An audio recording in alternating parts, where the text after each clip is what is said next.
Good evening mga friend and idol. Ni ako dire sa may gawas sa kuan among balay.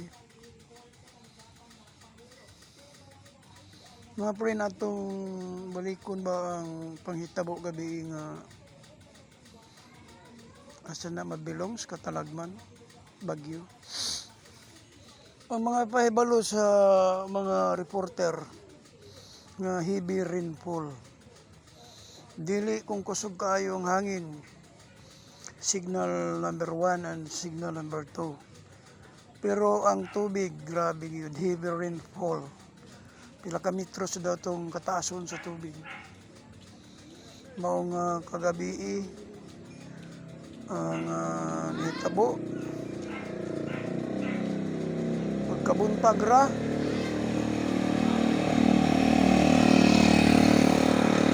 dili lang sa among lugar, daghan ang hitabo.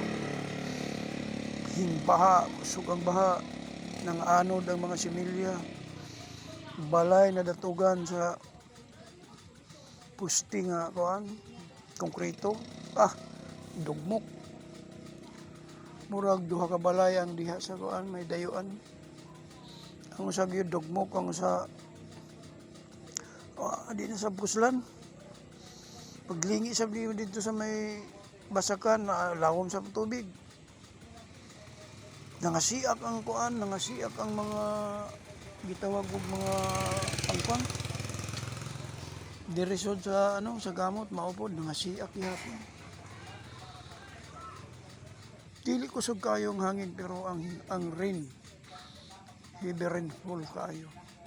Grabe ka kusog ang tubig. Mauna mga friend.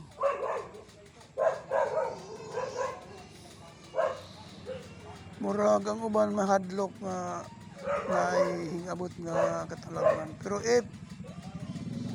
kung ikaw andam sa tubangan sa Diyos, dili naghadlokan kay wala ta masayod sa atong kinabuhi nga kanus at patuha sa Ginoo. Kung karon ugma otro adlaw, otro semana, otro tuig, ang pinaka the best diyan important is ready, always ready. Sama kagabi grabe ka kusog ang lipak. Tingalaman ko nga bagyo nga kusog man ang lipak. Pero man og sa akong paghuna habagat ra pero hingigo na hinlan po na dahil sa bayabas. Pero after pila ka oras hindaga na dito sa unahan murag bayogan ba to basta dito na sa unahan. Nya paspason sa dayon ang manok ng tagaok. Basta ang mga manok mo tagaok na nga na murag after sa typhoon or unsa diha. Labi na sa typhoon gyud. Kung sa gamay pa ko hangtod karon akong mapanidan according to my parents na ang manok basta nga ni masama ang panahon dili na sila magtagaok. Pero inig kahumanan grabe ang taok ng taok yun.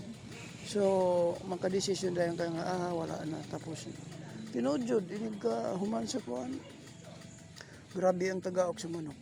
Wala na dayon.